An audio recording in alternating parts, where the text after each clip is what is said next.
Anong ginawa niyo dyan? Inaayos lang po. Ha? Inaayos lang. Paanong inaayos? Wala na po yan. Ha? Sa inyo yan? Sa kanila po. Gusto mo yung aso? Sa aso? Inaayos lang po. Inaayos lang sa amin. Ha? Inaayos lang. Anong pagkaayos niyo dyan? Ano ba nangyari? Ba't Ayaw po lumabas. Ayaw kasi tubig. Ayaw mo kasi tubig. Bakit hindi lumabas? Dito po lang.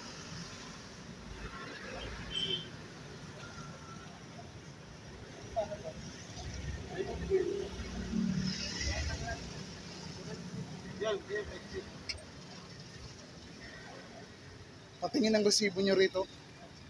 Resibo. Isipo sa... Tubig. Hindi nga po sa amin. Doon po sa may bahay na itim mo. Yun po. Ayan yan. Pinayos lang sa amin. Sabi na sir, tinawagan lang po. Inaayos lang namin. Oo. Anong pangalan? Pangalan rito. Mayari. Kurang ganun na, pinayos lang sa amin, tinawag lang kami.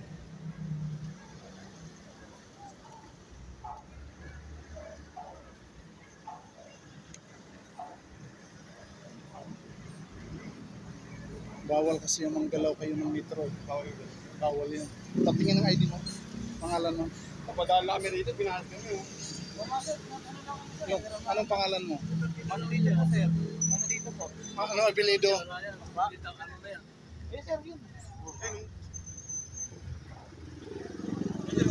Yung po sir, may-ari ng bahay sir. Sa inyo to? Sa inyo, sa kanila po sa kanila. Oo.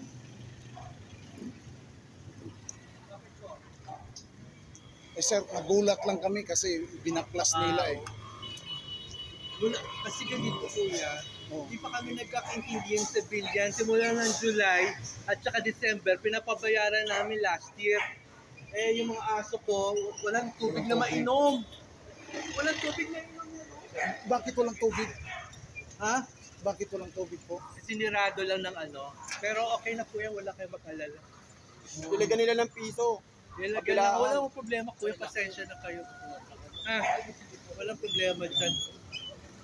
Kasi nagulat kami. Walang problema talaga. Sige na, sige na po. Taga saan kayo? Sa Maynilad po kami. Maynilad sila? Nakita nila sa sakyan. Sige, wala akong problema dyan. Inayos na. Sige. Salamat po sir. Pasensya na. Babalik na lang po na. Ito. Sir, pasensya na ha, kung na